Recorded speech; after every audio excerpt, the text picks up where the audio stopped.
Speed ನ್ಯೂಸ್ಗೆ ಸ್ವಾಗತ. ನಾನು ನಯನ. ತುಂಗಾಭದ್ರಾ ಜಲಾಶಯ ಸ್ಟಾಪ್ ಲಾಕ್ ಗೇಟ್ ಅಳವಡಿಸುವ ಜಾಗಕ್ಕೆ ಸ್ವಾತಂತ್ರ್ಯ ದಿನಾಚರಣೆಯ ದಿನ ವಿಜಯನಗರ ಜಿಲ್ಲಾ ಉಸ್ತುವಾರಿ ಸಚಿವ ಜಮೀರ್ ಅಹಮದ್ ಖಾನ್ ಭೇಟಿ ನೀಡಿ ಕೆಲಸಗಾರರ ಜೊತೆ ಮಾತನಾಡಿ ಅವರಿಗೆ ನೈತಿಕ ಸ್ಥೈರ್ಯ ತುಂಬುವ ಕೆಲಸ ಮಾಡಿದ್ರು. ಈ ವೇಳೆ ಕೆಲಸಗಾರರಿಗೆ ಅವರು, ನೀವು ಧೈರ್ಯ ಕಳೆದುಕೊಳ್ಳದೆ ಕೆಲಸ ಮಾಡಿ, ನಾಳೆ ಗೇಟ್ ಕೂರಿಸಿ ಕಾರ್ಯವನ್ನ ಯಶಸ್ವಿ ಮಾಡಿ, ನನ್ನ ಕಡೆಯಿಂದ ಪ್ರತಿ ಕಾರ್ಮಿಕನಿಗೆ 50,000 ರೂಪಾಯಿ ಕೊಡ್ತೇನೆ, ಧೈರ್ಯವಾಗಿ ಕೆಲಸ ಮಾಡಿ ಅಂತ ಬೆನ್ನು ತಟ್ಟಿ. ಕನ್ನಡ ಸಿನಿಮಾ ನಟರೊಬ್ಬರಿಗೆ ರಾಷ್ಟ್ರ ಪ್ರಶಸ್ತಿ ದೊರೆತು ದಶಕಗಳೇ ಆಗಿಬಿಟ್ಟಿದ್ವು. ಆ ಬರ ಈಗ ನೀಗಿದ್ದು ನಟ ರಿಷಬ್ ಶೆಟ್ಟಿಗೆ ಅತ್ಯುತ್ತಮ ನಟ ರಾಷ್ಟ್ರ ಪ್ರಶಸ್ತಿ ದೊರೆತಿದೆ. ಕಾಂತಾರ ಸಿನಿಮಾದ ಅತ್ಯುತ್ತಮ ನಟನೆಗೆ ರಿಷಬ್ ಶೆಟ್ಟಿಗೆ ರಾಷ್ಟ್ರ ಪ್ರಶಸ್ತಿ ದೊರೆತಿದೆ. ಈ ವರ್ಷ ರಿಷಬ್ ಶೆಟ್ಟಿ, ಮಲಯಾಳಂ ನಟ ಮಮ್ಮೂಟಿ, ಹಿಂದಿಯ ವಿಕ್ರಾಂತ್ ಮೆಸ್ಸಿ ಸೇರಿದಂತೆ ಹಲವಾರು ನಟರಿಂದ ಸ್ಪರ್ಧೆ ಇತ್ತು. ಆದರೆ ರಿಷಬ್ ಶೆಟ್ಟಿಗೆ ರಾಷ್ಟ್ರ ಪ್ರಶಸ್ತಿ ಒಲಿದಿದೆ. ಕನ್ನಡ ಸಿನಿಮಾಕ್ಕೆ ಕರ್ನಾಟಕದ್ದೇ ನಟನಿಗೆ ಒಲಿಯುತ್ತಿರುವ ಮೊದಲ ರಾಷ್ಟ್ರ ಪ್ರಶಸ್ತಿ ಇದು ಎನ್ನಲಾಗ್ತಿದೆ. ಇನ್ನು ಸಿನಿಮಾದ ಆಕ್ಷನ್ ದೃಶ್ಯಗಳ ಗುಣಮಟ್ಟವನ್ನ ಮೆಚ್ಚಿ ಅತ್ಯುತ್ತಮ ಸ್ಟಂಟ್ ಕೊರಿಯೋಗ್ರಫಿ ಪ್ರಶಸ್ತಿಯನ್ನ KGF 2 ಸಿನಿಮಾಕ್ಕೆ ನೀಡಲಾಗಿದೆ. ಅದಲ್ಲದೆ KGF 2 ಸಿನಿಮಾ ಅತ್ಯುತ್ತಮ ಕನ್ನಡ ಸಿನಿಮಾ ಪ್ರಶಸ್ತಿಗೂ ಭಾಜನವಾಗಿದೆ.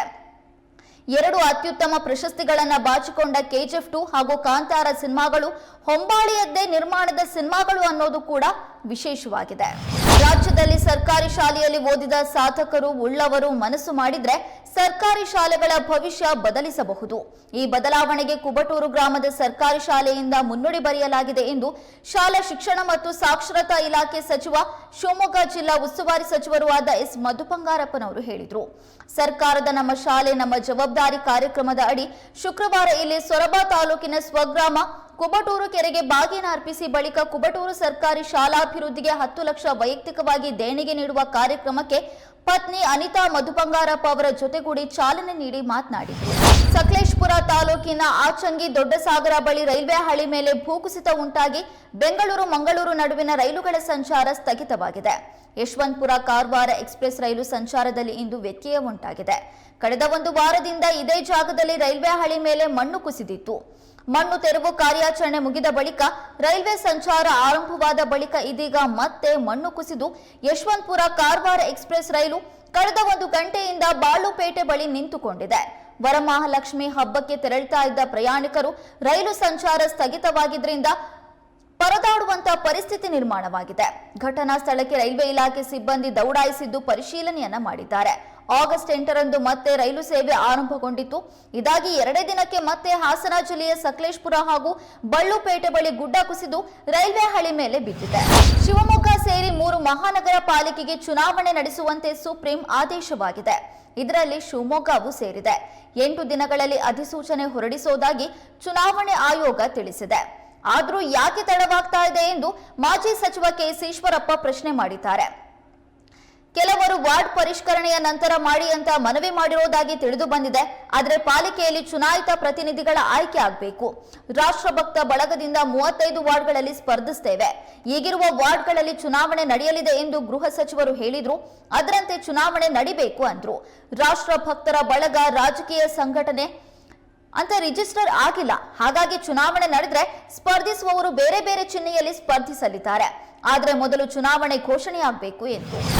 ರಾಜ್ಯದಲ್ಲಿ ಹಲವು ದಿನಗಳಿಂದ ತಗ್ಗಿದ್ದ ಮಳೆಯ ಆರ್ಭಟ ಶುಕ್ರವಾರದಿಂದ ಮತ್ತೆ ಜೋರಾಗಲಿದೆ ಎಂದು ಹವಾಮಾನ ಇಲಾಖೆ ಮುನ್ಸೂಚನೆ ನೀಡಿದೆ.